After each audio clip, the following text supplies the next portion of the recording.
L'aventure continue, on est ici à Bakou, on va parler éducation avec, regardez, l'université franco-azerbaïdjanaise.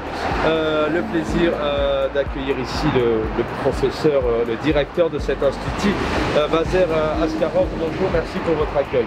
Oui, bonjour. Je vous remercie aussi pour votre visite à l'université. C'est un grand honneur de vous accueillir ici.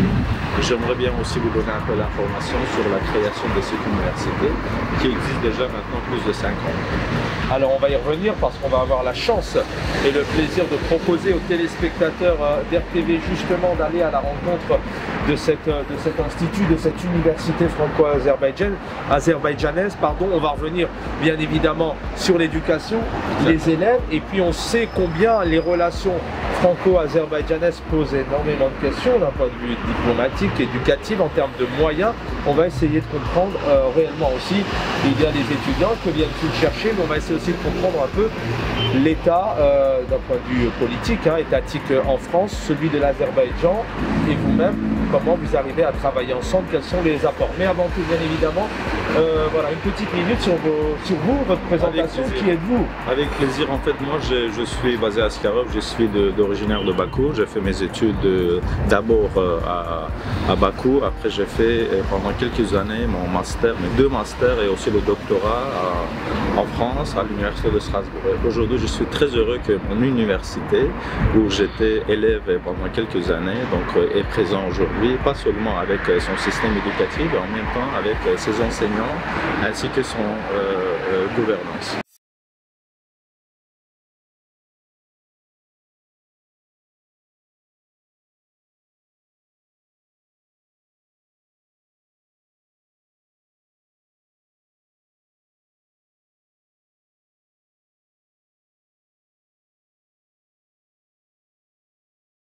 Nous y sommes à l'intérieur de cet établissement, dans ce hall d'accueil, l'université franco-azerbaïdjanaise, et toujours en compagnie du directeur général de cet établissement, Vaser Askarov. On va s'arrêter quelques petites minutes sur l'histoire, la genèse de ce bâtiment. Tout à l'heure, vous me disiez déjà en 1903, bien avant la première indépendance de 1918, cet établissement a vu le jour.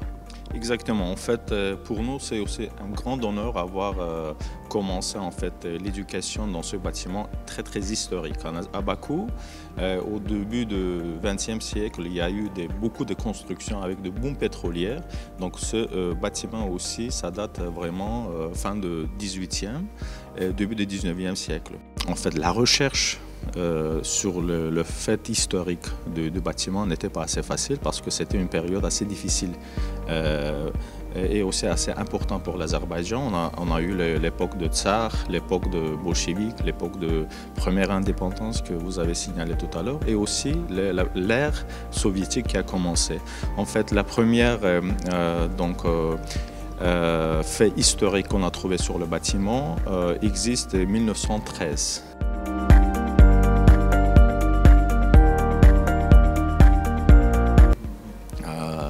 J'ai participé, j'ai eu aussi l'occasion de participer.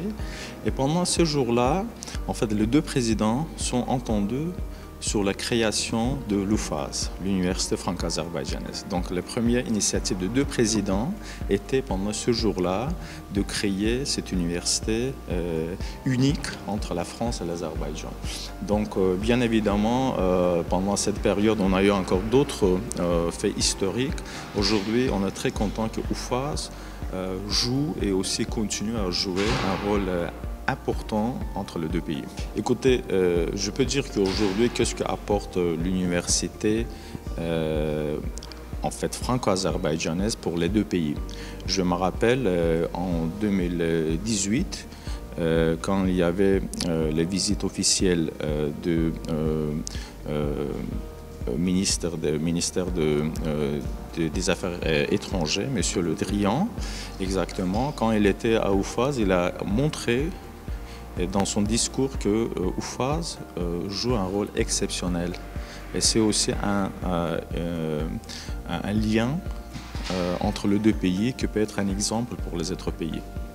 Donc aujourd'hui, avec UFAZ, on essaie d'avoir le système éducatif français à Bakou.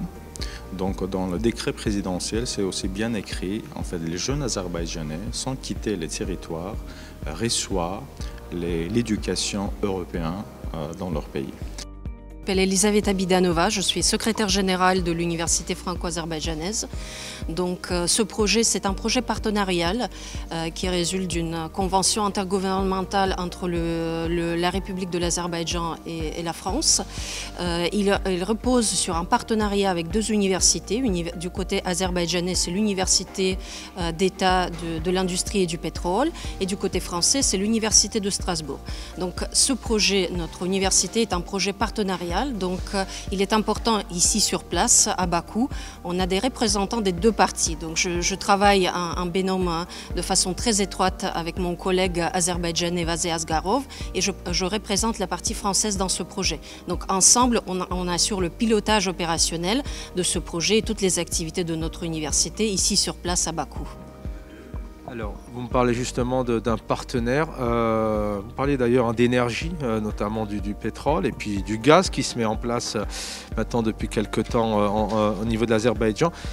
Concrètement, ce partenariat, comment il se fige, comment il se symbolise concrètement sur le terrain, peut-être aussi bien en Azerbaïdjan mais aussi en France?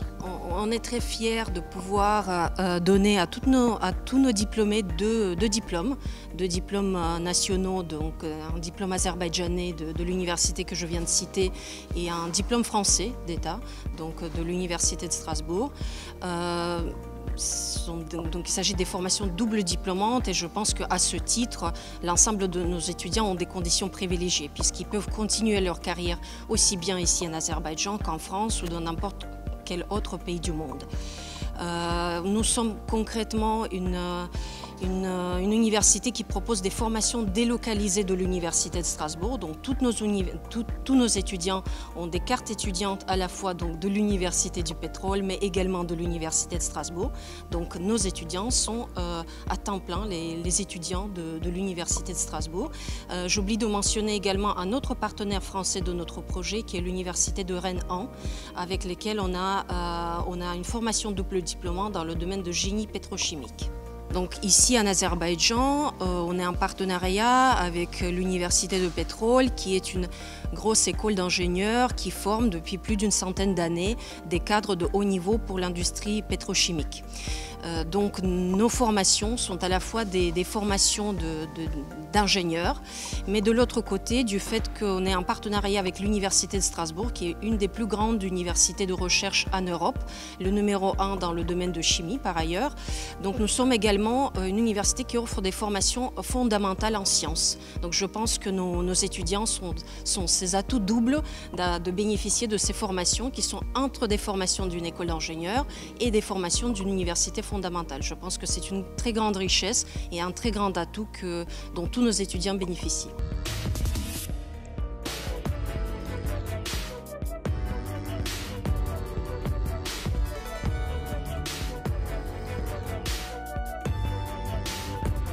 Il faut que je précise, en fait, tous les années, on ne peut qu'accepter 160 étudiants. Donc, ça fait, après le concours national, on organise encore le concours à l'intérieur, donc on accepte nos étudiants.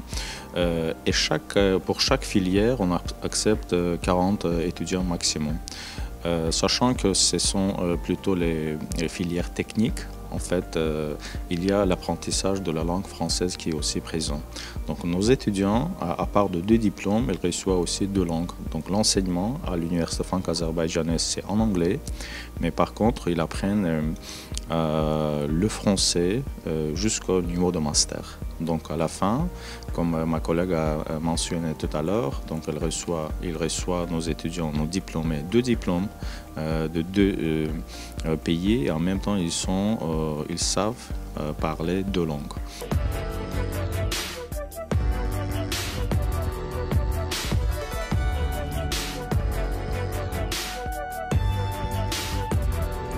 Je m'appelle Aidan, je suis étudiante de la cours chimie. J'étudie dans cette université pour 2 ans. Sur l'université, je peux donner une bonne chance à tous parce que on étudie une nouvelle langue ici. et c'est magnifique. Je suis étudiant de première année ici en UFAS. Je prends un programme d'ingénierie de chimie. Oui, c'est ça. J'ai choisi UFAS parce que nous avons beaucoup d'opportunités pour travailler avec les professeurs étrangers. Nous avons une société parce que ici en UFAS, nous avons une recherche, les séminaires, les conférences scientifiques. Je suis très intéressé en recherche ici, par exemple, si je voudrais continuer ça, je vais travailler comme chercheur, possible qu'ici, pourquoi non? Bonjour, je m'appelle Gülşen, je suis étudiante à l'UFAS pour 2 ans. Ma faculté est ingénieur chimiste. Je suis contente pour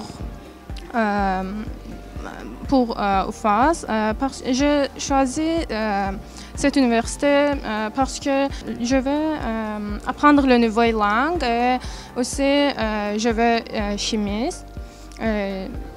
C'est une grande chance pour étudiants qui veulent apprendre de nouvelles langues et aussi qui veulent aller à l'étranger.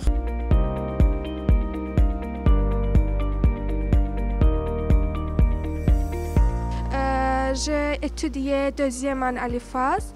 Maintenant, je suis contente pour étudier à cette université. À mon avis, l'UFAS est une très bonne université pour étudier à l'étranger.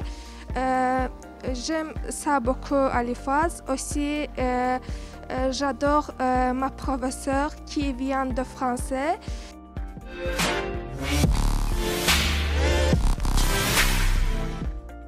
Continue avec la pédagogie. Latifa Nassibova, directrice des études. Présentez-vous d'abord en quelques mots. Je crois que vous êtes arrivée, vous êtes là depuis l'ouverture de cette université. Oui, Latifa Nassibova, je travaille ici depuis 2016, directrice des études. En effet, j'étais recrutée par la première personne qui a monté ce projet, au début la secrétaire générale, pour gérer tous les aspects, recrutement des profs, montage du projet, organisation, tout ce qui est les études, les emplois du temps. Maintenant, après 5 ans, 6 ans, on monte de 140 étudiants à peu près 640 étudiants. C'est notre 6e année. Ce projet, c'est vraiment un beau projet innovatif parce que toutes les études et tout ce que la science donne est aussi basé sur le côté pratique des laboratoires dont on prend des universités françaises. Et le but aussi était que les jeunes azerbaïdjanais apprennent la science tout en la pratiquant. On est maintenant au laboratoire qui est dédié à la première année licence. C'est un laboratoire basique, mais on a notre bâtiment avec de 2500 mètres carrés avec des laboratoires de génie chimique, de physique et de computer science. Ça dépend des spécialités. Ce laboratoire, il est fait essentiellement pour les premières années pour montrer la méthodologie de la pratique de la chimie et de la physique. Alors d'après ce qu'on a compris, il y a des étudiants de Bakou, de Gandja, qui arrivent aussi d'Europe, de France. RTV est là pour ça. Comment faut-il avoir accès, que faut-il faire pour avoir accès à cette université? Si j'habite Rennes, Marseille, Toulouse peut-être, ou Londres, c'est possible. Quelles sont les conditions? Les conditions pour ce projet, en effet, il est fait pour les jeunes azerbaïdjanais, pour avoir un diplôme francophone, pour avoir un diplôme français sans quitter leur pays. Mais on accueille aussi des étudiants étrangers. Pour être admis à l'UFAS, il faut présenter ses documents, présenter son relevé de notes, ses résultats en anglais et après il passe un examen. Le comité de sélection, c'est les experts français, les experts scientifiques français qui choisissent, ils font l'examen, ils font l'interview et après l'étudiant il est admis pour être ici.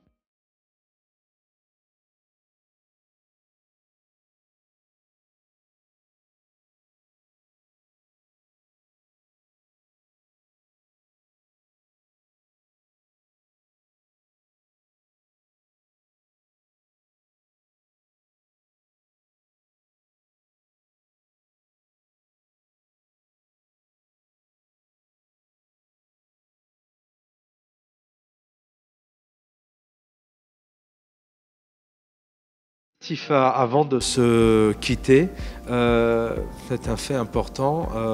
Votre père, je crois, était déjà là il y a Enfin, votre arrivée a une particularité. Racontez-nous, ça sera plus simple et beaucoup mieux que moi.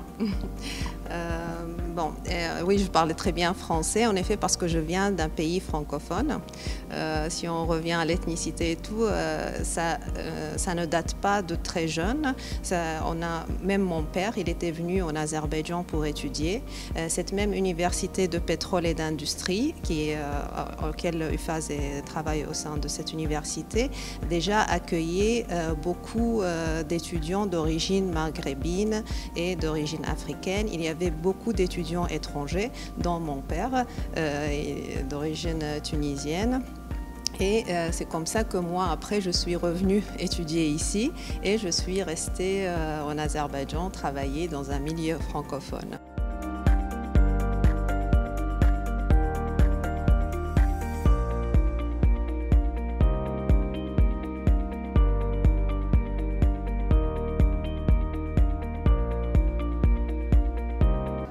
Ce fut un délicieux moment. On a parlé tout simplement de savoir-faire, de transmission avec toute cette équipe pédagogique et bien évidemment ces jeunes étudiants et étudiantes qui nous ont transmis un peu leur expérience, hein, de quoi il s'agit, qu'est-ce qu'ils apprennent, leurs perspectives, leurs rêves futurs, leurs voyages certainement en Europe ou dans n'importe quel pays dans le monde, essayer de transmettre ce qu'ils ont appris dans cette université franco-azerbaïdjanaise. Peut-être le mot de la fin, monsieur le directeur de cette université.